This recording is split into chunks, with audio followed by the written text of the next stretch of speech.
ತಮ್ಮ ದಯೆಯಿಂದ ನನಗೆ ಆ ಭಾಗ್ಯ ದೊರೆಯಿತು ಗುರುದೇವ.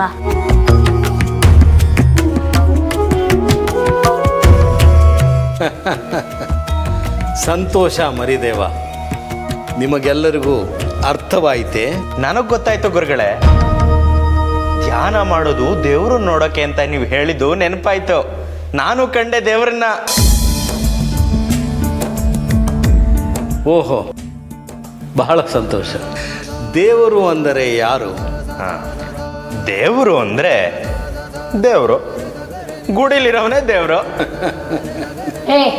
ಅದಲ್ಲ, ಗುರು ಹಿರಿಯರು, ತಂದೆ ತಾಯಂದಿರು ಅಂದರೆ ದೇವರು ಅಲ್ವಾ ಗುರುಗಳೇ? ಮರಿದೇವ, ನೀನು ಹೇಳು ಕಂದ. ಯಾರು ಎಲ್ಲೆಡೆ ಇದ್ದು ಅವನಿಗೆ ದೇಹ ಇಲ್ಲವೋ, ಯಾರಿಗೆ ಸರ್ವ ವರ್ಣಗಳಿಲ್ಲವೋ, ಕಂಡರೂ ವರ್ಣನಿಗೆ ನಿಲುಕುವುದಿಲ್ಲವೋ, ಯಾವ ರೂಪದಲ್ಲಿ ಬೇಕಾದರೂ ನೋಡಬಹುದಾದರೂ ನಿರ್ದಿಷ್ಟ ರೂಪ ಹೊಂದಿಲ್ಲವೋ, ಅವನೇ ದೇವರು. ಅಗೋಚರ ಶಕ್ತಿಯೇ ಆ ಪರಮಾತ್ಮ. ಆಹಾ ಆಹಾ, ಸತ್ಯವಾದ ಮಾತು. ಕೇಳಿಸಿಕೊಂಡಿರ ಒಟುಗಳೇ.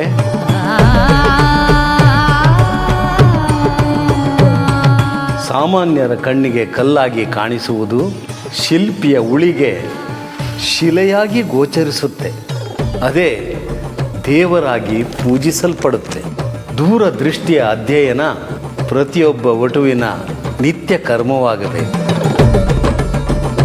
ಇಂದು ಆ ಪಾಠ ನಿಮಗೆ ಮರಿದೇವರಿಂದ ದೊರಕಿದೆ. ಎಲ್ಲರೂ ಮರಿದೇವನಂತೆ ಯೋಚಿಸುವುದನ್ನು ರೂಢಿಸಿಕೊಳ್ಳಿ.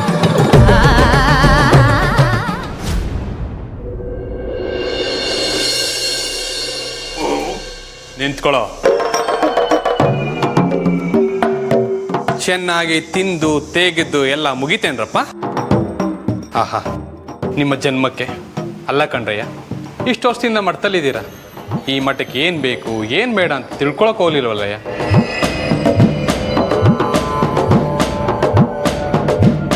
ಹೇಳಿದ್ರಷ್ಟೇ ಮಾಡೋದು, ಕಂಟು ಪೂರ್ತಿ ತಿನ್ನೋದು ಅಂತ ಅಸಹ್ಯವಾಗಿ ತೇಗದು. ಮರಿದೇವ್ ನೋಡಿ ಕಲ್ತ್ಕೊಳ್ರಯ್ಯ. ಅವನ ಶಿಸ್ತು, ದೈವ ಭಕ್ತಿ, ಗುರು ಹಿರಿಯರನ್ನ ಕಂಡ್ರೆ ಗೌರವ ಒಂದ ಎರಡ. ನಮ್ಮ ಮಠಕ್ಕೆ ಬಂದ ಕಡಿಮೆ ಅವಧಿಯಲ್ಲಿ ಹೇಗೆ ನಮ್ಮ ದೊಡ್ಡ ಗುರುಗಳನ್ನ ಮೆಚ್ಚಿಸ್ಕೊಬಿಟ್ಟ. ನೀವುಗಳು ಇದ್ದೀರಾ. ಇವನು ದಂಡ, ನೀನು ಪಿಂಡ, ಅವನು ಗುಂಡ. ಅವನ ವಯಸ್ಸು ಚಿಕ್ಕದಾದ್ರೂ ಜ್ಞಾನ ದೊಡ್ಡದು. ನೀವೆಲ್ಲ ಅವನನ್ನು ಅನುಸರಿಸಿ. ಅರ್ಥವಾಯ್ತೆ? ಗುರುಗಳೇ, ನೀವು ಯಾವಾಗಲೂ ಒಂದು ಮಾತು ಹೇಳ್ತಿರ್ತೀರ, ಒಂದು ಕೆಲಸ ಮಾಡುವಾಗ ಇನ್ನೊಂದು ಕೆಲಸದ ಬಗ್ಗೆ ಗಮನ ಕೊಡಬಾರ್ದು ಅಂತ. ಅದಕ್ಕೆ ಊಟ ಮಾಡಬೇಕಾದ್ರೆ ಮರಿದೇವನ ಬಗ್ಗೆ ಯೋಚನೆ ಮಾಡಿದ್ರೆ 2 ಕೆಲಸ ಆಗಲ್ವಾ?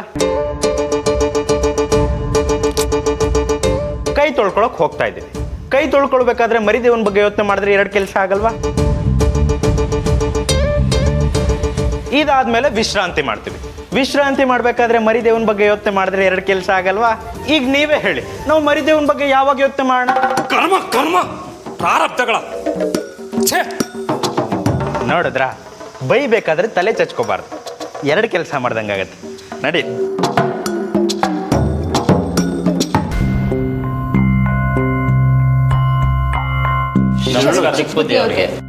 ಎಲ್ಲರಿಗೂ ಶರಣು ಶರಣಾರ್ಥಿ ಕಣ್ರಪ್ಪ. ಅರ್ಪಿಸ್ಕೋಬೇಕು ಚಿಕ್ಕಬುದ್ಧಿ ಅವ್ರೆ. ಆಹಾ, ತಮ್ಮಂತ ಕೊಡುಗೈ ದಾನಿಗಳಿಂದಲೇ ಈ ಮಠ. ರಾಮಣ್ಣ, ಅದೇನೋ ದೊಡ್ಡ ಗಂಟೆ ತಂದ ಆಗಿದೆಯಾ? ಹಣ ಆಸ್ತಿ ಎಲ್ಲ ಕಳ್ಕೊಂಡಿರೋ ಈ ಬಡವನ ಹತ್ರ ನೀಡಕ್ಕಿನ್ನೇನಿದೆ ಬುದ್ಧಿ? ಮಾನ ಮುಚ್ಚೋಕೆ ಅಂತ ಉಳಿದಿರೋ 4 ಬಟ್ಟೆನ ಗಂಟುಗಟ್ಟು ತಂದಿದ್ದೀನಿ. ಏನ್ ಹೇಳ್ತಿದ್ದೀರಾ ರಮಣ್ಣ? ಈ ಮಠಕ್ಕೆ ಪ್ರತಿ ವರ್ಷ ಮೊದಲ ಧಾನ್ಯ ನಿಮ್ಮಿಂದ ಬರ್ತಾ ಇತ್ತು. ಈಗೇನಾಯ್ತು? ಅಮ್ಮ, ನೀನಾದ್ರೂ ಹೇಳು ತಾಯಿ. ಏನ್ ಹೇಳಿ ಬುದ್ಧಿ? ಕೇಡ್ಗಾಲಕ್ಕೆ ನಾಯಿ ಮೊಟ್ಟೆ ಇಕ್ತು ಅಂದಂಗೆ ಇವರು ವ್ಯಾಪಾರ ಮಾಡಕ್ಕೆ ಅಂತ ಆ ಕೊಣವೇಗೌಡನ ಹತ್ರ ಸಾಲ ತಗೊಂಡ್ರು. ಆದ್ರೆ ನಮ್ ದುರದೃಷ್ಟ ವ್ಯಾಪಾರ ನಷ್ಟ ಆಗೋಯ್ತು. ಆ ಕೊಣವೇಗೌಡನ್ ಸಾಲ, ಬಡ್ಡಿ, ಚಕ್ರ ಬಡ್ಡಿ ಅಂತ ಇರೋ ಮನೆ, ಅಂಗೈ ಅಗ್ಲದ ಜಮೀನು ಎಲ್ಲ ಜಪ್ತಿ ಆಗೋಯ್ತು ಬುದ್ಧಿ. ಈಗೆಲ್ಲ ಕಳ್ಕೊಂಡು ನಮ್ಮ ಹತ್ರ ಉಳ್ದಿರೋದು ಈ ಬಟ್ಟೆಗಳು ಮಾತ್ರ ಬುದ್ಧಿ. ಅಯ್ಯೋ ದೇವರೇ, ಆ ಕೊಣವೇಗೌಡನ ಜಾಲಕ್ಕೆ ನೀವು ಸಿಕ್ಕಾಕೊಂಡ್ರಾ? ಬುದ್ಧಿ ಇಲ್ದೆ ಮಣ್ಣು ತಿನ್ನೋ ಕೆಲಸ ಮಾಡ್ಬಿಟ್ಟೆ ಬುದ್ಧಿ. ಆ ಮನಸ್ಸಿನ ಹತ್ರ ಸಾಲ ಮಾಡೋದ್ ತಪ್ಪಿಗೆ ಊರ್ ಬಿಟ್ಟೋಗಿ ದುಡ್ದು ಆಡದ್ ಮಾತ್ನಂತೆ ಆ ಕೊಣವೇಗೌಡನ್ ಸಾಲ ತೀರಿಸ್ತೀನಿ ಬುದ್ಧಿ. ಸ್ವಲ್ಪ ತಡಿಯಪ್ಪ, ನೀವೇ ಊರ್ ಬಿಟ್ಟೋದ್ರೆ ಈ ಮಠ ಇದ್ದು ಗುರುಗಳಿದ್ದು ಏನ್ ಪ್ರಯೋಜನ? ಮಾಡಿದ ತಪ್ಪು ಅರಿವಾಗಿ ಪಶ್ಚಾತ್ತಾಪ ಪಡ್ತಾ ಇದೆಯಾ? ನಾನು ಗುರುಗಳ ಹತ್ರ ಮಾತಾಡ್ತೀನಿ. ನಿನಗೆ ಮಠದಲ್ಲಿ ಚಾಕರಿ ಕೊಡಿಸ್ತೀನಿ, ದುಡ್ದು ನೀನ್ ಸಾಲ ತೀರ್ಸು ರಾಮಣ್ಣ. ಹಾಗೆ ಆಗ್ಲಿ ಬುದ್ಧಿ, ನಿಮಗ್ ಪುಣ್ಯ ಬರುತ್ತೆ.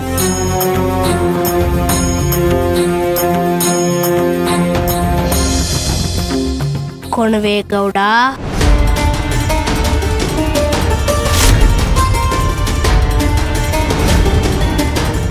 ನಮ್ ಗೌಡ್ರು ನಿಮ್ ಜೊತೆ ಏನೋ ಮಾತಾಡ್ಬೇಕಂತೆ, ಹೊಸಿ ನಿಂತ್ಕೊಳ್ಳಿ.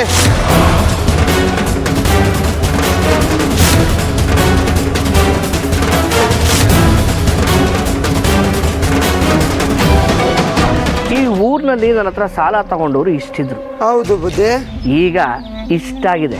ಹೌದು. ನನ್ನ ವ್ಯಾಪಾರ ಹೀಗೇ ಮುಂದುವರಿತಾ ಇದ್ರೆ ನೀನು ಕೋಲ್ ಸಾಕಾಗಲ್ಲ. ಅಯ್ಯಯ್ಯಯ್ಯಯ್ಯಯ್ಯೋ, ಏನ್ ಕರ್ಮನೋ ಏನೋ ನಂದು. ಈ ಮನೇಲಿ ಎಲ್ಲಾ ಕೆಲಸ ನಾನೇ ಮಾಡ್ತಾ ಇರ್ಬೇಕು. ಏ ಬಡ್ಡಿ, ಏನೇ ನಿನ್ ಗೊಣಗಾಟ? ನಿನ್ನ ಬಾಯಿ ಸುಮ್ಮನೆ ಇರೋದೇ ಇಲ್ಲ ಅಲ್ವಾ? ಈ ಮನೆ ಕೆಲಸ ಜೊತೆಗೆ ಕೊಟ್ಟಿಗೆ ಸಗಣಿ ಬಾಚಿ ಬಾಚಿ ನನ್ನ ಕೈಯೆಲ್ಲ ಸೌದೋಗಿದೆ. ನಿಮ್ ಕಣ್ ಕಾಣಿಸ್ತಾ ಇಲ್ವಾ? ಕಣ್ಣೇನಾದ್ರೂ ಹಿಂಗೋಯ್ತಾ? ಅಲ್ಲ ಕಣೆ ಬಡ್ಡಿ, ಆ ಮುಸ್ರೆ ತಿಕ್ಕೋ ಮಾದೇವಿ ಎಲ್ಲ ಹಾಳಾಗೋದ್ಲು. ಅವ್ರಪ್ಪ ನೆಗದ್ ಬಿದ್ದ ಅಂತ ಊರಿಗೆ ಹೋಗೋಳೆ ಅಲ್ವೇ? ಅವರಪ್ಪ ನೆಗದ್ ಬಿದ್ದ ಅಂದ್ರೆ ಅದಕ್ಕೆ ನಾನೇನೇ ಮಾಡ್ಲಿ? ಹೊಸ್ದಾಗೆ ನೆಗದ್ ಬೀಳೋದು.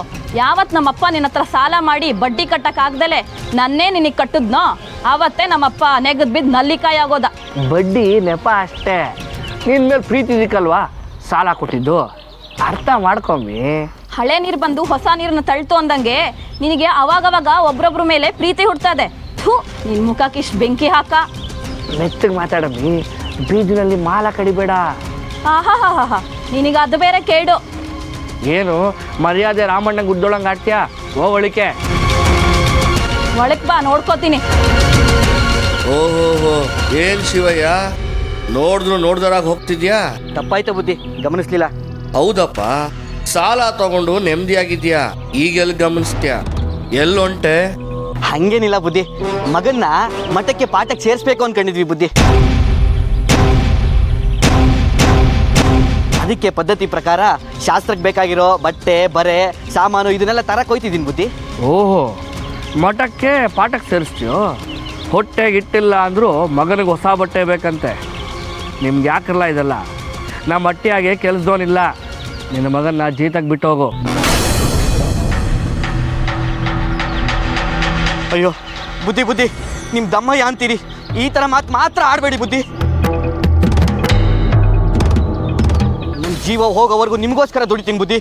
ಆದರೆ ದಯವಿಟ್ಟು ನನ್ನ ಮಗನ ಮಾತ್ರ ಜೀತಕ್ಕೆ ಇಟ್ಕೋಬೇಡಿ ಬುದ್ಧಿ. ನಮ್ಮ ಥರನೇ ನಮ್ಮ ಮಕ್ಕಳು ಆಗೋದು ಬೇಡ ಬುದ್ಧಿ. ಇಷ್ಟಕ್ಕೂ ತಿಂಗಳು ಬಡ್ಡಿ ಕಟ್ತಾ ಇದ್ದೀನಲ್ಲ ಬುದ್ಧಿ. ನೀನು ಕೊಟ್ಟಿದ್ದೆಲ್ಲ ಸುಸ್ತು ಬಡ್ಡಿಗೆ ಸರಿ ಹೊಟ್ಟೋಯ್ತು. ಇನ್ನು ನೀನು ಬಡ್ಡಿ ಕಟ್ಟೋದು ಯಾವಾಗ, ಅಸ್ಲು ತೀರ್ಸೋದು ಯಾವಾಗ? ಸುಮ್ಮನೆ ಮಗನ್ ಬಿಟ್ಟು ಹೋಗು, ಇಲ್ಲ ಅಂದರೆ ಅಸ್ಲು ಬಡ್ಡಿ ಎಲ್ಲ ಮಡಗ್ಬಿಟ್ಟು ಹೋಗು. ಇಲ್ಲ ಅಂದರೆ ನೀನು ರಕ್ತ ಕುಡಿದ್ಬಿಡ್ತೀನಿ. ಮಠಕ್ಕೆ ಹೋಗ್ತಾನಂತೆ, ಮಠಕ್ಕೆ. ನನ್ನ ಲೇ ಚಿಕ್ಕ, ಆ ಹುಡುಗನ ಕರ್ಕೊಂಡೋಗಿ ನಮ್ಮ ದನದ ಕಟ್ಟಿಗೆ ತಳ್ಳೋ.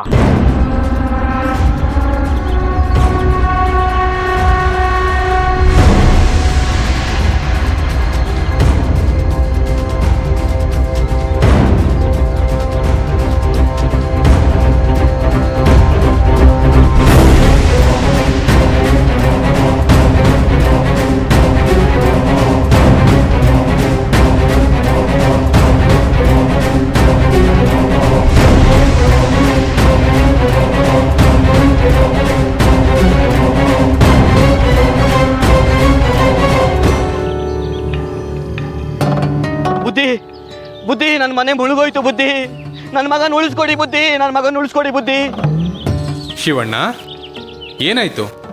ಯಾಕಪ್ಪ ಗಾಬರಿ ಆಗಿದೆಯಾ? ಬುದ್ಧಿ, ನನ್ನಿರೋ ಒಬ್ಬ ಮಗನ್ನ ಮಠಕ್ಕೆ ಸೇರಿಸಿ ಬುದ್ಧಿವಂತರನ್ನಾಗಿ ಮಾಡಬೇಕು ಅಂದ್ಕೊಂಡಿದ್ದೆ ಬುದ್ಧಿ.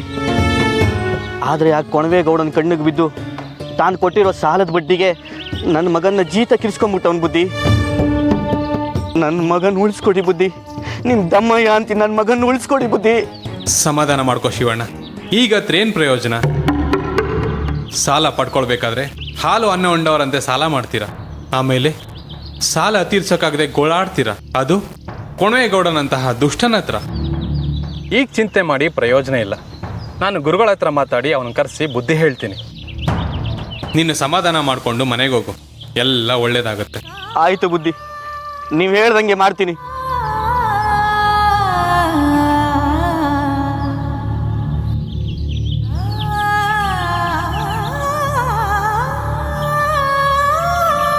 ದೇವ್ರೆ, ಆ ಕೊಣವೇಗೌಡನಿಂದ ನನ್ನ ಮಗನ ಹೆಂಗಾದ್ರೂ ಮಾಡಿ ಕಾಪಾಡಪ್ಪ.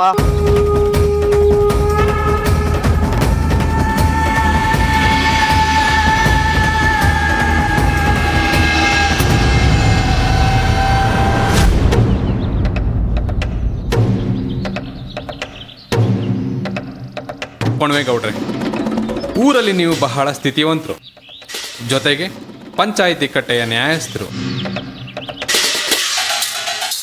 ಜನ ನಿಮ್ಮ ಬಗ್ಗೆ ಬಹಳ ಗೌರವ ಇಟ್ಕೊಂಡಿದ್ದಾರೆ, ಜೊತೆಗೆ ಸ್ವಲ್ಪ ಅಸಮಾಧಾನ, ಭಯನೂ ವ್ಯಕ್ತಪಡಿಸ್ತಾ ಇದ್ದಾರೆ. ಗುರುಗಳ ಗಮನಕ್ಕೆ ಬಂದರೆ ಸುಮ್ಮನೆ ಅವ್ರು ನೊಂದ್ಕೋತಾರೆ ಅಂತ ನಾನೇ ಅವ್ರಿಗೆ ವಿಷಯ ತಿಳಿಸ್ತಿಲ್ಲ. ಅದಕ್ಕೆ ನೇರವಾಗಿ ಮಾತಾಡ್ಸೋಣ ಅಂತಾನೆ ನಿಮ್ಮನ್ನ ಕರೆಸಿದ್ದು. ಅದೇನ್ ಬುದ್ಧಿ ಹಾಗಂತೀರಾ? ನಾನು ಅಂಥದ್ದು ಏನು ಮಾಡಿದೆ ಅಂತ ನಿಮಗೆ ನನ್ನ ಬಗ್ಗೆ ಅಸಮಾಧಾನ? ಕೊಣವೇಗೌಡ್ರೆ, ಮೊನ್ನೆ ಗುರುಗಳು ಆಶೀರ್ವಚನ ಮಾಡಬೇಕಾದ್ರೆ ಹೇಳ್ತಾ ಇದ್ರು, ಯೋಗವಂತ ಭೋಗವಂತನಾಗಬೇಕಾದ್ರೆ ಎಷ್ಟೋ ಜನ್ಮದ ಪುಣ್ಯ ಮಾಡಿರ್ಬೇಕಂತೆ. ಹಾಗೆ ಮಾಡಿದ ಪುಣ್ಯದ ಫಲ ಈ ಜನ್ಮದಲ್ಲಿ ನೀವು ವೈಭೋಗವಂತರಾಗಿ ಬಾಳ್ತಾ ಇದ್ದೀರಾ. ನಾವು ಬರುವಾಗ ಏನೂ ತರೋದಿಲ್ಲ, ಹೋಗುವಾಗ ಏನೂ ತಗೊಂಡೋಗೋದಿಲ್ಲ. ಬಂದೋಗೋ ಈ ದಿನಗಳಲ್ಲಿ ಭಗವಂತ ನಮಗೆ ಬೇಕಾದನ್ನೆಲ್ಲ ಕೊಡ್ತಾನೆ ಅಂದರೆ ಅದನ್ನು ಬೇರೊಬ್ಬರಿಗೆ ದಾನ ಮಾಡು ಎಂಬುದೇ ಆತನ ಮಾರ್ಮಿಕ ಅಪೇಕ್ಷೆ. ಇನ್ನೊಬ್ಬರಿಗೆ ದಾನ ಮಾಡದೇ ಇದ್ರೂ ಪರವಾಗಿಲ್ಲ, ಆದರೆ ಇನ್ನೊಬ್ಬರ ಜೀವನನ ಕಿತ್ಕೊಂಡು ಬಾಳೋದು ಅಂದರೆ ಅದು ಅಮಾನವೀಯ ಅಲ್ವಾ ಗೌಡ್ರೆ? ದಯಮಾಡಿ ಕ್ಷಮಿಸ್ಬೇಕು. ನೀವೇನು ಹೇಳ್ತಾ ಇದ್ದೀರಾ? ನಾನು ಯಾರ ಹತ್ರನೂ ಏನು ಕಿತ್ಕೊಂಡಿಲ್ಲ. ಕೊಣವೇಗೌಡ್ರೆ, ನೀವು ಸಾಲ ಕೊಟ್ಟು ಬಡ್ಡಿ, ಚಕ್ರ ಬಡ್ಡಿ ಅಂತ ಅವರ ಮನೆ, ಮಠ, ಆಸ್ತಿ, ಮಕ್ಕಳುಗಳನ್ನು ಅಡವಿಟ್ಕೊಳ್ತಾ ಇದ್ದೀರಂತ ನಮಗೆ ದೂರ ಬಂದಿದೆ. ದಯಮಾಡಿ ತಾವು ಇದನ್ನ ನಿಲ್ಲಿಸ್ಬೇಕು. ಇದು ನಿಮ್ಗೆ ಒಳ್ಳೇದಲ್ಲ. ಇಲ್ಲ ಗುರುಗಳೇ, ನಾನು ಯಾಕೆ ಆ ಥರ ಮಾಡಲಿ? ಕೊಟ್ಟು ಸಾಲನ ವಾಪಸ್ ಕೇಳಿದೆ ಅಷ್ಟೇ, ಅದು ತಪ್ಪೇ. ದೂರ್ ಕೊಟ್ಟವ್ರು ಯಾರು ಹೇಳಿ ಬುದ್ಧಿ? ಗೌಡ್ರೆ, ದೂರು ಕೊಟ್ಟವರು ಒಬ್ಬರೇ ಇಬ್ಬರೇ. ನಿಮ್ಮಿಂದ ಅನ್ಯಾಯಕ್ಕೊಳಗಾದ ಎಲ್ಲರೂ ಬಂದು ದೂರು ಕೊಟ್ಟಿದ್ದಾರೆ. ನೀವು ಮಾಡ್ತಾ ಇರೋ ತಪ್ಪು ಅಂತ ನಾನು ನಿಮ್ಮನ್ನು ನಿಂದಿಸ್ತಾ ಇಲ್ಲ ಗೌಡ್ರೆ. ನೀವು ಕೊಟ್ಟ ಸಾಲ ತೀರ್ಸೋಕ್ಕೆ ಸ್ವಲ್ಪ ಕಾಲಾವಕಾಶ ಕೊಡಿ, ಅವರಿಗೆ ತೊಂದರೆ ಕೊಡಬೇಡಿ ಅನ್ನೋದಷ್ಟೇ ನನ್ನ ಕೋರಿಕೆ. ಆಗಲಿ ಬುದ್ಧಿ, ನೀವು ಹೇಳಿದ್ಮೇಲೆ ಮುಗೀತು. ಇನ್ಮೇಲೆ ನೀವು ಹೇಳ್ದಂಗೆ ಕೇಳ್ತೀನಿ, ಇದು ಸತ್ಯ. ದೊಡ್ಡ ಬುದ್ಧಿಯವರಿಗೆ ವಿಚಾರ ಗೊತ್ತಾಗೋದು ಬೇಡ. ಅಷ್ಟಾದರೆ ಸಾಕು ಗೌಡ್ರೆ. ನನ್ನ ಮಾತಿಗೆ ಬೆಲೆ ಕೊಟ್ಟಿದ್ದಕ್ಕೆ ನನಗೆ ಬಹಳ ಸಂತೋಷ. ಆ ಭಗವಂತ ನಿಮಗೆ ಒಳ್ಳೇದು ಮಾಡಲಿ. ಬನ್ನಿ, ಮಠದಲ್ಲಿ ಪ್ರಸಾದ ಸ್ವೀಕರಿಸಿ ಆಮೇಲೆ ಹೋಗೋರಂತೆ. ತಾವು ಮುಂದೆ ನಡೀರಿ ಬುದ್ಧಿ, ನಾವು ಹಿಂದೆನೇ ಬರ್ತೀವಿ.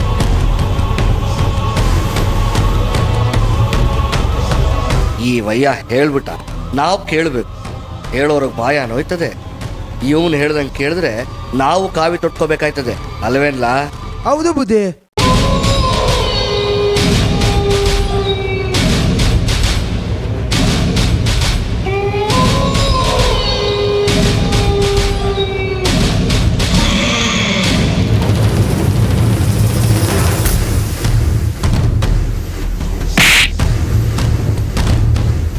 ನಿನ್ನಂಥವನ್ನ ಜೀತಕ್ಕಿಟ್ಕೊಂಡ್ರೆ ನಾನು ಅವ್ರ ಮುಂದೆ ತಲೆ ಬಗ್ಸ್ಬೇಕಾ? ಬಗ್ಸೋ ತಲೆನಾ? ಏನ್ ಅನ್ಕೊಂಡಿದ್ದಾರೆ ಈ ಕೊಣವೇಗೌಡ ಅಂದ್ರೆ?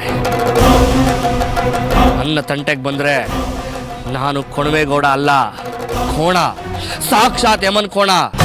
ಪಾಶ ಹಾಕಿ ಪರಲೋಕ ತೋರಿಸ್ಬಿಡ್ತೀನಿ. ಗುರುಗಳು ಪಾರುಪತ್ಯದಾರರು ಅಂದರೆ ಏನು ಆಕಾಶದಿಂದ ಉದುರು ಬಿಟ್ಟಿದಾರ? ಮಠ ಅಂದರೆ ಜಪ ತಪ ಪೂಜೆ ಪುನಸ್ಕಾರ ಮಾಡಿಕೊಂಡು ತೆಪ್ಪಗೆ ಬಿದ್ದಿರಬೇಕು. ಅದು ಬಿಟ್ಟು ನನಗೆ ಬುದ್ಧಿ ಹೇಳಕ್ಕೆ ಬಂದರೆ ಬಿಟ್ಟು ಬಿಡ್ತೀನ? ನಾನೇನು ಲೇವಾದೇವಿ ಮಾಡಿ ಕೊಳ್ಳೆ ಹೊಡಿತಾ ಇದ್ದೀನ? ಬಡ್ಡಿ ವ್ಯಾಪಾರ ಪವಿತ್ರವಾದ ಕೆಲಸ. ಕಷ್ಟದಲ್ಲಿರೋರಿಗೆ ಸಹಾಯ ಮಾಡ್ತೀನಿ. ಅಸ್ಲು ಬಡ್ಡಿ ಕೊಡಲಿಲ್ಲ ಅಂದರೆ ಪೈಸಾನು ಬಿಡ್ದಂಗೆ ವಸೂಲಿ ಮಾಡ್ತೀನಿ. ಅದು ತಪ್ಪ? ಅಷ್ಟೊತ್ತಿನ ಮಾತಾಡ್ತಾ ಇದ್ದೀನಿ. ಆವು ಅಂತಾದ್ರು ಅನ್ನು. ಎಲ್ಲೋದ್ಯೆ? ಇವನು ಇಲ್ಲ. ಎಲ್ಲೋದ್ಯೆ? ಲೇ ಕೊಣವೇಗೌಡ. ಯಾರು? ಯಾರದು? ಯಾರು? ನೀನು ಯಮನ ಕೋಣನ?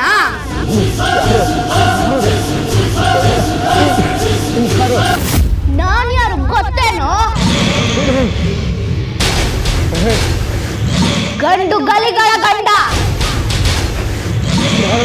ಕೆಟ್ಟ ಕೆಲಸಗಳಿಗೆ ಪೆಟ್ಟು ಕೊಡೋ ದಂಡ. ಕೊಣವೇಗೌಡ, ಹಳ್ಳಿ ಜನರ ಅಸಹಾಯಕತೆಯನ್ನು ದುರುಪಯೋಗ ಮಾಡಿಕೊಂಡು ಸಾಲ ಕೊಡೋದು, ಒಂದು ಕೆರಳು ಬಡ್ಡಿ ಹಾಕಿ ಬಡಬಕ್ಕ ರಕ್ತ ಹೀರೋದು, ಇದೇ ಅಲ್ವಾ ನಿನ್ನ ಕೆಲಸ? ನಿನ್ನ ಬಡ್ಡಿ ದಂಧೆಯಿಂದ ಬಡವರ ಬದುಕನ್ನೇ ನಾಶ ಮಾಡ್ತಿದ್ಯಾ.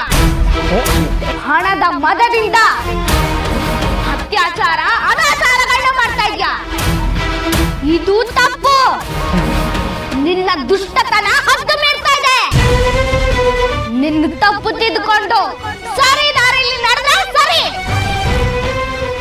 ಇಲ್ಲ ಆದ್ರೆ ಮುಂದೆ ಕಾದಿದೆ ಮಾರಣ ಹೋಮ.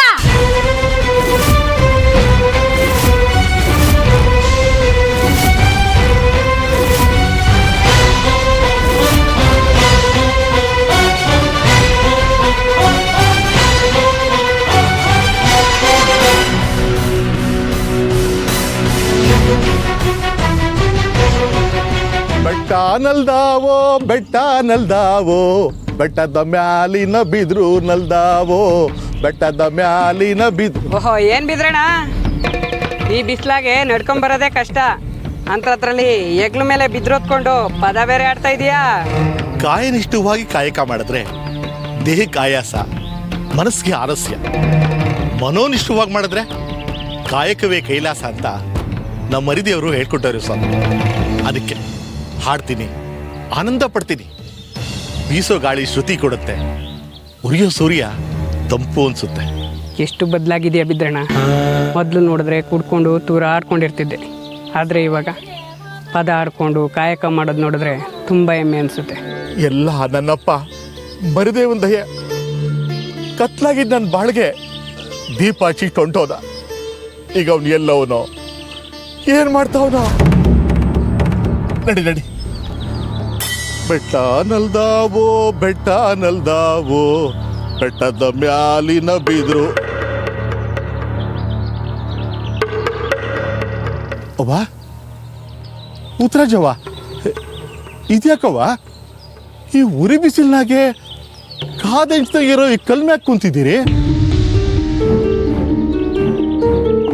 ನನ್ನ ಮಗ ಮತ್ತೆ ಮನ್ಸು ಬದಲಾಯಿಸಿ ಹಿಂತಿರುಗಿ ಬರ್ತಾನೇನೋ ಅಂತ ಕಾಯ್ತಾ ಇದ್ದೀನಿ.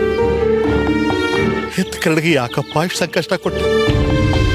ಅವ್ವ, ಮುಳುಗಿ ಸೂರ್ಯ ಮತ್ತೆ ಬರ್ಬೋದು, ನಾಲ್ಗೆಯಿಂದ ಆಚೆ ಬಿದ್ದ ಮಾತು ಮತ್ತೆ ಬರಲ್ಲವ್ವ. ನೀನು ಹಚ್ಚಿದ ಜ್ಯೋತಿ ಇಡೀ ಜಗತ್ತೇ ಬೆಳಗ್ಲಿ ಅಂತ ನಿಶ್ಚಿಂತೆ ಮಾಡ್ಕೋ ತಾಯಿ. ನಾನು ಹಚ್ಚಿದ ಜ್ಯೋತಿ ಜಗತ್ತನ್ನೇನೋ ಬೆಳಗ್ತು, ಆದರೆ ನನ್ನ ಮನೆಯೇ ಕತ್ಲಾಯ್ತಲ್ಲ. ದೀಪದ ಗುಣನೇ ಹಾಗಲ್ವಾ ತಾಯಿ? ಬೇರೆಯವ್ರಿಗೆ ಬೆಳಕು ಕೊಡುತ್ತೆ, ತನ್ನ ಬುಡದಲ್ಲಿ ಮಾತ್ರ ಕತ್ಲೆ ಇರುತ್ತೆ. ಚಿಂತೆ ಮಾಡಬೇಡ ತಾಯಿ, ನಿನ್ನ ಮಗ ಎಲ್ಲಿದ್ರೂ ಚೆನ್ನಾಗಿರ್ತಾನೆ. ಅವನ ಕಾಲಿಟ್ನೆಲ್ಲ ಹಸಿರಾಗಿರುತ್ತೆ, ಅವನ ಕೈ ಇಟ್ಟು ವಸ್ತು ಚಿನ್ನ ಆಗುತ್ತೆ. ಅವನ ದೃಷ್ಟಿ ಇಟ್ಟು ಮನೆ ಬೃಂದಾವನ ಆಗುತ್ತೆ. ಆ ಒಂದು ನಂಬಿಕೆನೆ ನನ್ನ ನಿನ್ನ ಉಸಿರಾಡಿಸ್ತಾ ಇರೋದು ಬಿದ್ರಣ್ಣ.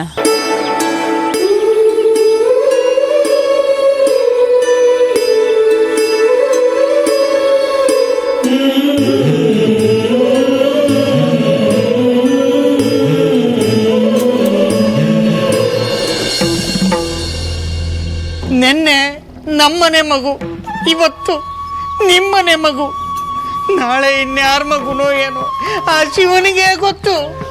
ಅಮ್ಮ ಯೋಚನೆ ಮಾಡಬೇಡಿ. ಇವತ್ತಲ್ಲ ನಾಳೆ ಆ ಉಕ್ನಲ್ಲಿ ಬಸವನ್ನ ಸಂಹಾರ ಮಾಡೋದಕ್ಕೆ ಆ ದೇವರು ಯಾವ ರೂಪದಲ್ಲಾದ್ರೂ ಬಂದೇ ಬರ್ತಾನಮ್ಮ. ಚಿಂತೆ ಮಾಡಬೇಡ. ಆಯ್ತು, ನಡೀರಪ್ಪ, ನಡೀರಿ ನಡೀರಿ.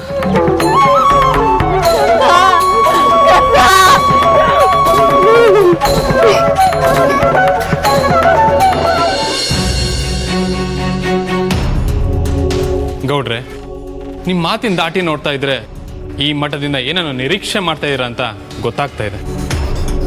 ಸಂಕೋಚ ಪಟ್ಕೋಬೇಡಿ, ನೇರವಾಗಿ ಕೇಳಿ. ಮಠ ನನ್ನ ತಾಯಿ ಇದ್ದಂಗೆ. ಎತ್ತು ತಾಯಿ ಹತ್ರ ನಾನೇನು ಅಂತ ಕೇಳ್ಕೊಂಡ್ಲಿ ಬುದ್ಧಿ? ಆಕಾಶದಲ್ಲಿ ಅದೊಂದು ಆರ್ತಿರುವಾಗ ತಾಯಿ ಕೋಳಿ ತನ್ನ ಮರಿಗಳನ್ನ ಹತ್ರ ಕರೆದು ರೆಕ್ಕೆಯಲ್ಲಿ ಬಚ್ಚಿಟ್ಕೊಳ್ತದೆ. ಆ ರೀತಿ ಮಠ ನಮಗೆ ಆಶ್ರಯ ಕೊಡಬೇಕು ಅಂತ ಕೇಳ್ಕೊತೀವಿ ಬುದ್ಧಿ. ಅಂದ್ರೆ ಮಾತಿನ ಅರ್ಥ? ಊರವರೆಲ್ಲ ಸೇರಿ ಮಠಕ್ಕೆ ಅಂತ ಹೊಂದಿಗೆ ಕೊಡ್ತಾರೆ. ಆದರೆ ಈಗ ಮಠನೇ ಊರವ್ರಿಗೆ ಹೊಂದಿಗೆ ಕೊಡಬೇಕು ಬುದ್ಧಿ. ಸ್ವಲ್ಪ ಬಿಡಿಸಿ ಹೇಳಿ. ಬುದ್ಧಿ, ಮೊದಲು ಊರವರೆಲ್ಲ ಪೂಜೆ ತಗೊಂಡು ಮಠಕ್ಕೆ ಬರ್ತಾ ಇದ್ವಿ. 3-4 ತಿಂಗಳಿಂದ ಮನೆ ಮನೆಗೂ ಸೂತಕಾಗಿ ಪೂಜೆಗೆ ಬರ್ತಾ ಇಲ್ಲ. ಇದು ಮಠದ ಅರಿವಿಗೆ ಬಂದಿದೆ ಅಂತ ನಾನು ಭಾವಿಸ್ತೇನೆ. ಗೊತ್ತು ಕಣ್ರಪ್ಪ, ಊರಿಗೆ ಬಂದಿರೋ ಮಾರಿ ಎಂಥದ್ದು ಅಂತ ನಮಗೂ ಗೊತ್ತಿದೆ, ಗುರುಗಳಿಗೂ ಗೊತ್ತಿದೆ. ಆದರೆ ಮಾರಿಗೆ ಮದ್ದು ಕೊಡೋ ಕಾಲ ಕೂಡಿ ಬರಬೇಕು ಅಲ್ವೇನ್ರಪ್ಪ? ಎಲ್ಲ ಮನೆಗಳೊಂದು ಒಂದು ಸುತ್ತ ಕಳಿಸಿ ಆಗಿದೆ ಬುದ್ಧಿ. ಇನ್ನೊಂದು ಸುತ್ತ ಕಳ್ಸೋಕ್ಕೆ ಊರಲ್ಲಿ ಮನೆಗಳಲ್ಲಿ ಜನಗಳು ಯಾರೂ ಇಲ್ಲ. ಅದಕ್ಕೆ ಹೇಳಿ, ಅದಕ್ಕೇನು ಮಾಡಬೇಕು ಹೇಳಿ? ಊರಿಂದ ಮಠ ಹೇಗೋ ಹಾಗೆ ಮಠದಿಂದ ಊರು. ಊರವ್ರ ಸರ್ದಿ ಮುಗ್ದಿರೋದ್ರಿಂದ ನಾಳೆ ಉಕ್ನಳ್ಳಿ ಬಸವನ ಬಲಿಗೆ ಮಠದಿಂದನೇ ಸರ್ದಿ ಕೊಡಿಸ್ಬೇಕು ಅಂತ ಕೇಳ್ಕೊತಾ ಇದ್ದೀನಿ ಬುದ್ಧಿ.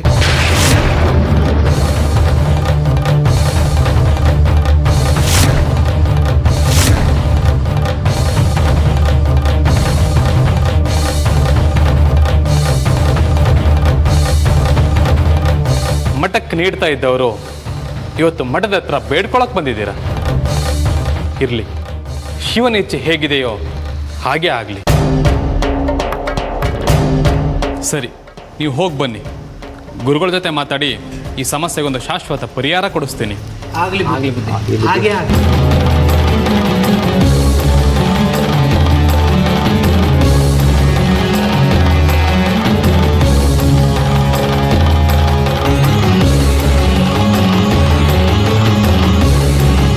ತಮಗೆ ತಿಳಿಯದ್ದೇನಿದೆ ಗುರುಗಳೇ? ದಿನೇ ದಿನೇ ಆ ಉಕ್ನಳ್ಳಿ ಬಸವನ ಹಾವಳಿ ಹೆಚ್ಚಾಗಿದೆ. ಊರನ್ನು ಉಳಿಸೋದಕ್ಕೋಸ್ಕರ ಬೇರೆ ವಿಧಿ ಇಲ್ಲದೆ ಹೆತ್ತ ಮಕ್ಕಳನ್ನೇ ಬಲಿ ಕೊಡ್ತಾ ಇದ್ದಾರೆ ಊರಿನ ಜನ. ಈಗ ಕಳಿಸೋದಕ್ಕೆ ಊರಿನಲ್ಲಿ ಯಾವ ಮಕ್ಕಳು ಉಳಿದಿಲ್ವಂತೆ. ಚಿಂತಿಸುವ ಅಗತ್ಯವಿಲ್ಲ ಶರಣ, ಎಲ್ಲವೂ ಆ ಕಾಲನ ನಿರ್ಧಾರ. ಆದರೆ ಗುರುದೇವ, ತಂದೆ ತಾಯಿಗಳು ನಮ್ಮನ್ನು ನಂಬಿ, ಈ ಮಠವನ್ನು ನಂಬಿ ವಿದ್ಯಾಭ್ಯಾಸಕ್ಕೆ ಬಿಟ್ಟಿದ್ದಾರೆ. ವಿದ್ಯೆ ಕಲಿಸಬೇಕಾದ ಮಠವೇ ಬಲಿಗೆ ಕಳಿಸಿದರೆ ಲೋಕದ ಗತಿಯೇನು? ಆದರೂ ಕಳಿಸಲೇಬೇಕು. ಯಾರನ್ನು ಕಳಿಸುವುದು ಗುರುಗಳೇ? ಚಿಂತಿಸಬೇಡ ಶರಣ. ಯಾರು ಎಲ್ಲರಿಗಾಗಿ, ಎಲ್ಲರ ಉದ್ಧಾರಕ್ಕಾಗಿ ಬಂದಿದ್ದಾನೋ, ಯಾರು ಈ ಮಠಕ್ಕೆ ಕಳಶದ ಹಾಗೆ ಹೊಳೆಯುತ್ತಿದ್ದಾನೋ, ಯಾರು ಲೋಕ ಕಲ್ಯಾಣಕ್ಕೆಂದೇ ಜನ್ಮ ತಾಳಿದ್ದಾನೋ ಅವನೇ, ಆ ಮರಿದೇವನೇ ಬಸವನೆಂಬ ಮಾರಿಗೆ ಜವರ. ವಟುಗಳ ಮಧ್ಯೆ ಅವನೇ ಚಿಕ್ಕವನಾದರೂ ಈ ಮಹತ್ ಕಾರ್ಯವನ್ನು ಮಾಡಲು ಈಗಾಗಲೇ ಅವನು ಒಪ್ಪಿಕೊಂಡಿದ್ದಾನೆ.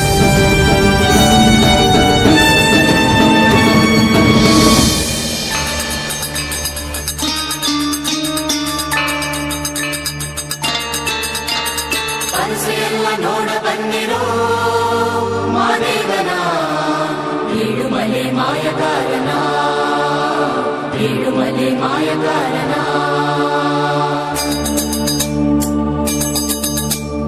ಮಲ್ಲಿಗೆ ಹೂವ ಚೆಲ್ಲಿರೋ ಮಾದೇವಗೆ ಉಗೆ ಉಗೆ ಎಂದು ಹೋಗಿರೋ ಉಗೆ ಉಗೆ ಎಂದು ಹೋಗಿರೋ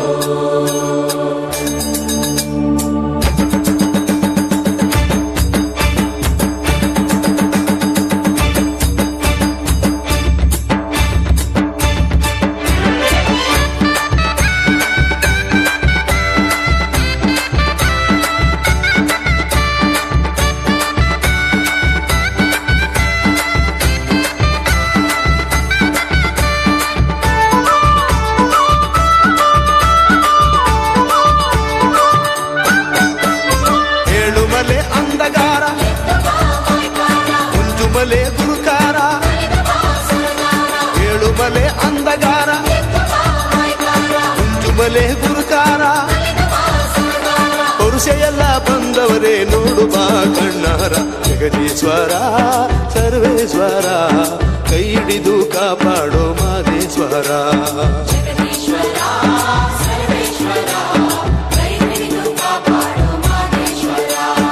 ಆಡಿ ಕುಣೀರೋ ನೋಡಿ ಕುಣೀರೋ ನಮ್ಮುದ್ದು ಮಾದೇವನ ಕೊಂಡಾಡಿ ಕುಣೀರೋ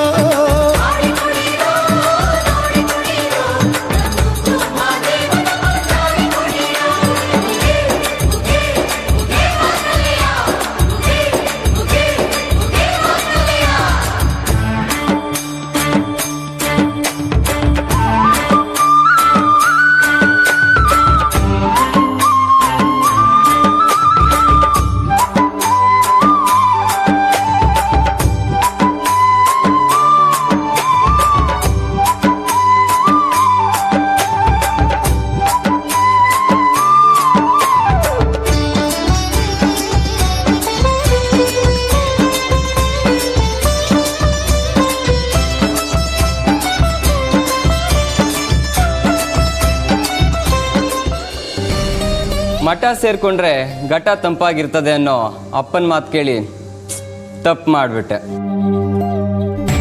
ಗುರುಸ್ವಾಮಿ ಆಗಬೇಕು ಅಂತಿದ್ದೆ, ಅದಕ್ಕೆ ನಿಮ್ಗಳ ಮೇಲೆ ಅಧಿಕಾರ ಚಲಾಯಿಸ್ತಿದ್ದೆ. ಆದರೆ ಈಗ ಸ್ವಾಮಿ ಆಗೋದಿರಲಿ, ನಾವೇ ದೇವ್ರ ಹತ್ರ ಹೋಗ್ಬೇಕಾಗಿದೆ. ಇಂಥ ಪರಿಸ್ಥಿತಿ ಬರುತ್ತೆ ಅಂತ ನಾನು ಅಂದ್ಕೊಂಡಿರಲಿಲ್ಲ. ಲೋ ದೊಡ್ಡ ಬಸವ, ನೀನೇ ಕಣೋ ನಮಗೆಲ್ಲ ಹಿರಿಯ. ಹಿರಿ ಮಗನ ಬಲಿ ಕೊಡೋ ಥರ ಹಿರಿ ಶಿಷ್ಯನಾದ ನೀನೇ ನಾಳೆ ಪೂಜೆಗೆ ಹೋಗ್ಬೇಕು ಕಣೋ. ದೊಡ್ಡವನಾದ್ರೆ ನಾನೇ ಹೋಗ್ಬೇಕಾ? ನಾನು ಹೋಗಲ್ಲ. ನೀನು ಹೋಗಿಲ್ಲ ಅಂದ್ರೆ ನೀನಾದ್ಮೇಲೆ ನಾನೇ ಕಣೋ ದೊಡ್ಡವನು, ನಾನು ಹೋಗ್ಬೇಕಾಗುತ್ತೆ. ಹೋಗು, ನೀನ್ ಯಾರು ಇಟ್ಕೊಂಡಿರೋರು? ಏನ್ರಪ್ಪ ಗುರುಗಳೇ, ನಾಳೆ ಪೂಜೆಗೆ ಯಾರು ಹೋಗೋದು ಅಂತ ನಿಶ್ಚಯ ಮಾಡಿದ್ದೇನೇನಪ್ಪ?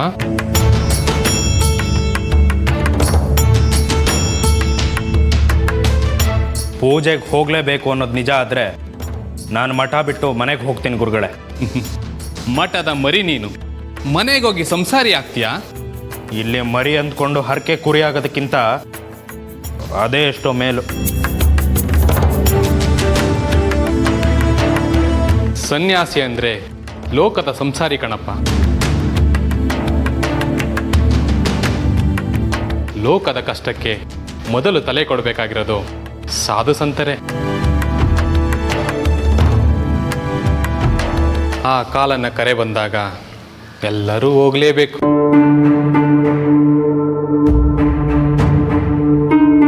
ನೀವು ಬರೀ ಬಾಯಿ ಮಾತಿಗಾದ್ರೂ ಪೂಜೆಗೆ ಹೋಗ್ತೀನಿ ಅಂತ ಹೇಳ್ತೀರಾ ಅಂತ ಅಂದ್ಕೊಂಡಿದ್ದೆ. ಇಂತಹ ಸಂದರ್ಭದಲ್ಲಿ ಹೋಲಿಕೆ ಮಾಡಬಾರ್ದು, ಆದರೂ ಮಾಡ್ತಾ ಇದ್ದೀನಿ. ನಿಮ್ಮಗಳಿಗೆ ಹೋಲಿಸಿದ್ರೆ ಮರಿದೇವ 1000 ಪಾಲ್ ಮೇಲು.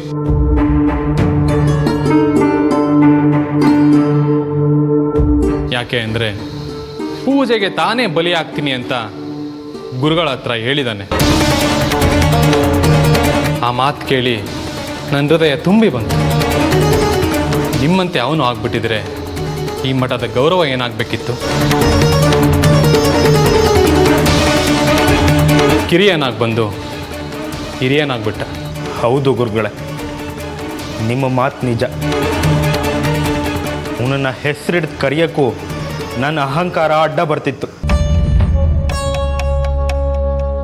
ಆದರೆ ಇವತ್ತು ಮನಸ್ಸು ತುಂಬಿ ಹೇಳ್ತಾ ಇದ್ದೀನಿ, ಅವನು ಮರಿದೇವ ಅಲ್ಲ ಗುರುಗಳೇ, ಹಿರಿದೇವ. ಅವತ್ತು ಹಸ್ತಿದಾಗ ಅನ್ನ ಕೊಟ್ಟು ಜೀವ ಉಳಿಸ್ದ. ದೊಡ್ಡ ಬಸ್ ಹೋಗಲ್ಲ ಅಂತ ಕಡಾಖಂಡಿತವಾಗಿ ಹೇಳ್ಬಿಟ್ಟ. ಅವನಾದ್ಮೇಲೆ ನಾನು ಹೋಗ್ಬೇಕಾಗಿತ್ತು, ಆದರೆ ಮರಿದೇವ ಹೋಗ್ತೀನಿ ಅಂತೇಳಿ ನಮ್ಮೆಲ್ಲರ ಜೀವ ಉಳಿಸ್ಬಿಟ್ಟ. ನಮ್ಮ ಪಾಲ್ಗೆ ಅವನೇ ದೇವರು, ಅವನೇ ದೇವರು.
ಎಲ್ಲಿದೆಯಪ್ಪ?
ತಂದ ನೋಡು ಭಾಗ್ಯವ,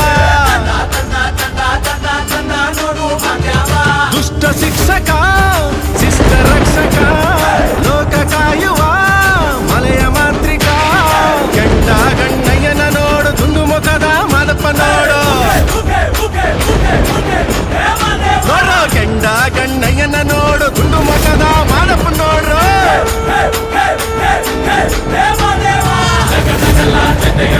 ಮುಗಿಲನ್ನೇ ತೊಟ್ಟಿಲ ಮಾಡಿ ಕಲಿಯ ಕಟ್ಟಾಡೋ ಕೇಶವನ ಸಂಹಾರಕ್ಕೆ ಬಂದೇಳು ಮಲೆಯಲ್ಲಿ ನಡುಮಲೆಯ ಕಾಡಿನಲ್ಲಿ ಏಳ್ಬಾಯಿ ಉತ್ತದಲ್ಲಿ ಪಡೆದು ಮೂಡವ್ರೆ. ಬಂದ ಬಂದ ಬಂದ ಬಂದ ಬಂದ ಬಂದ ಮಾದೇವ, ತಂದ ತಂದ ತಂದ ತಂದ ತಂದ ನೋಡು ಭಾಗ್ಯವ.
ಬಂದ ಬಂದ ಬಂದ ಬಂದ ಬಂದ ನೋಡು ಮಾದೇವ ತಂದ ತಂದ ತಂದ ತಂದ ತಂದ ನೋಡು ಭಾಗ್ಯವ ದುಷ್ಟ ಶಿಕ್ಷಕ ಶಿಷ್ಟ ರಕ್ಷಕ ಲೋಕ ಕಾಯುವ ಮಲೆಯ ಮಾಂತ್ರಿಕ ಕೆಂಡ ಗಣ್ಣಯ್ಯನ ನೋಡು ದುಂಡು ಮುಖದ ಮಾದಪ್ಪ ನೋಡು ನೋಡು ಕೆಂಡ ಗಣ್ಣಯ್ಯನ ನೋಡು ದುಂಡು ಮುಖದ ಮಾದಪ್ಪ ನೋಡ್ರು ಜಗದಗಲ್ಲ ಜತೆಯ ಮೊದಲಿ ಮುಗಿಲನ್ನೇ ತೊಟ್ಟಿಲ ಮಾಡಿ ಕಲಿಯ ಕಟ್ಟಾಡೋ ಕೇಶವಣ್ಣನ ಸಂಹಾರಕ್ಕೆ 77 ಮಲೆಯಲ್ಲಿ ನಡುಮಲೆಯ ಕಾಡಿನಲ್ಲಿ 7 ಬಾಯಿ ಒತ್ತದಲ್ಲಿ ಬಡಗು